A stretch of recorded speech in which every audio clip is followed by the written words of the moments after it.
This is our Case 2 study of Tata Consultancy Services done by Grace Gillespie, Ian Bryan, Emmett Gunby, Ethan Woodall, Gabe Martin, Jessica Henning, and Jordan Grabley.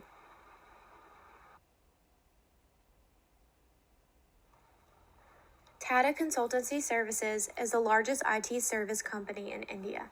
TCS was founded in 1968 to help the company's internal IT needs, but quickly began providing services for outside businesses in 1970. These services that they started off offering are maintenance services and developing IT applications. By the early 1990s, TCS's IT services they offered increased, as did their clientele. This was a time when many companies were looking to outsource, so TCS led the business process outsourcing, which they profited heavily from. Advancements in telecommunications helped TCS boom, and in 2003, their revenue was over $1 billion. Over time, TCS has grown into a global IT software firm. The central issue with Tata Consultancy Services, in this case, is the growing labor demand of their expanding company across the international stage. The three best possible solutions for this issue would be offering more extensive training for domestic employees to help better serve in foreign offices, competitive compensation packages, and broadening their recruitment to a younger base to fill less important roles. The best solution out of these three solutions is the second option. In the next few slides, we will go into more detail about this.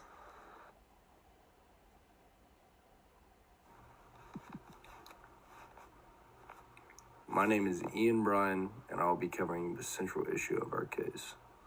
The problem that TCS is facing comes down to their size. Their operations are so large that they have many variables to consider.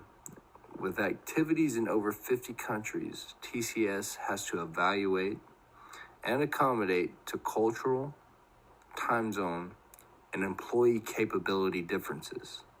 For example, China is hoping to outpace India in the IT industry. However, TCS is having difficulty finding talent to fulfill their needs in the region. It is critical for them to find new talent, or they will not be able to meet their growing market size. A hiring plan for highly motivated applicants is needed for their continued growth. Our group has created 3 different solutions to help TCS resolve their growing labor demands. And in doing so, we hope to create a new systematic and efficient way of picking the right people for the right job, all the while ensuring that the best possible individuals are fit for their task.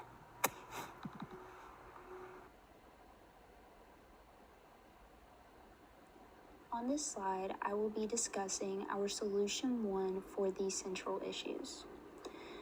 Solution 1 will be preparing employees with the adequate training needed to thrive in a different country. This resolution will help put an end to the company's customer concerns with avoiding cultural disconnects. As a part of the company's new employees training, employees traveling to new positions in foreign countries will need to undergo additional training. The topics of this new training will need to include the country's language and cultural values and norms. Along with this training, the company should also measure how well this new additional training will be increasing or decreasing the performance in their foreign offices. In doing so, the company will be able to apply any needed changes to their training programs for better applications in future employees.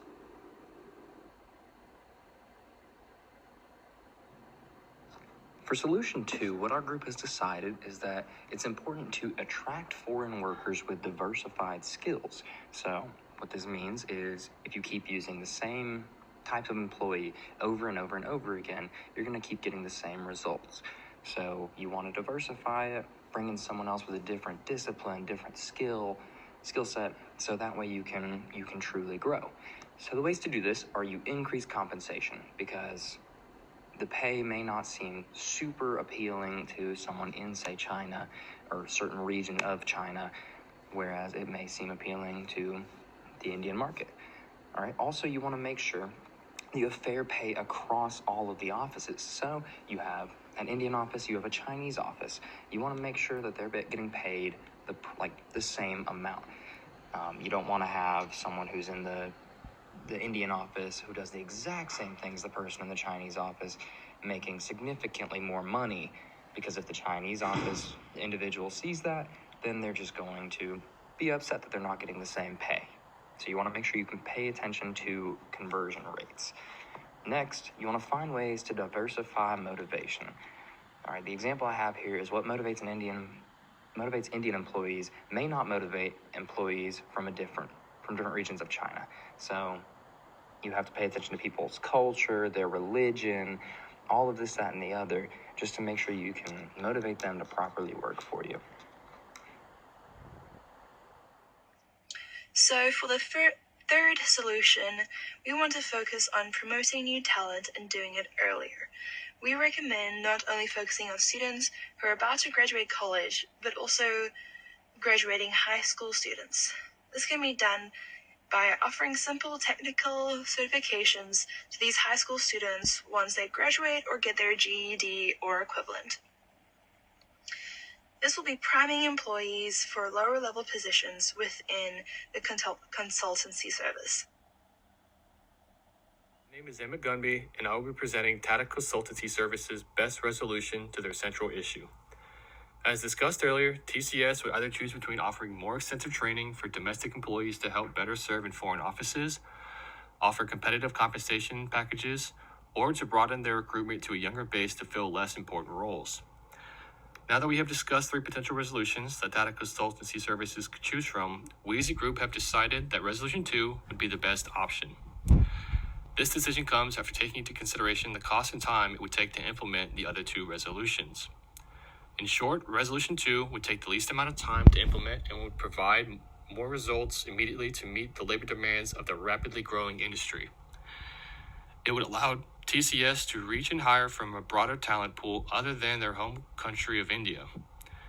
With the growing IT workforce coming out of China, TCS could begin to hire more foreign nationals to work in respective field offices across the world. If this goal were to be reached, it would also help curtail customer concerns about potential cultural disconnects amongst foreign employees. And as part of this resolution, TCS would also pay foreign workers equitably to ensure that there are not any discrepancies about pay within the company. The option of potential benefits as part of their employment will also provide a persuasive incentive for foreign workers to seek TCS as a viable career option, especially if those benefits are not offered by local employers.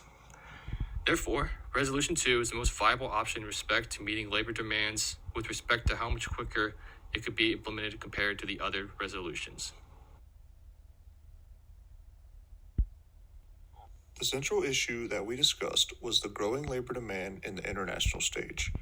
We decided that Solution 2 would be the best fit as the company looks to fill needed positions with employees that are qualified and have the diverse skills necessary to get the job done. This solution would help as it would increase compensation and attract potential workers from all over the world. What we as a group have learned from this case is that rapid, continuous growth may be good for the company's bottom line, but said growth can also present new problems with maintaining a large international corporation. When looking at the situation from the lens of human resources, we were able to derive a central issue and help provide several solutions to rectify TCS's current situation with the context of this case. At first glance, it was difficult to identify any hard-hitting central issues. However, there's always something a business could look to improve and help work around any current or future problems that may arise. So if there is any message that we would like to leave you with, it would be that there is always room for improvement. That is the core responsibility of what it means to practice the study of human resources in a business setting.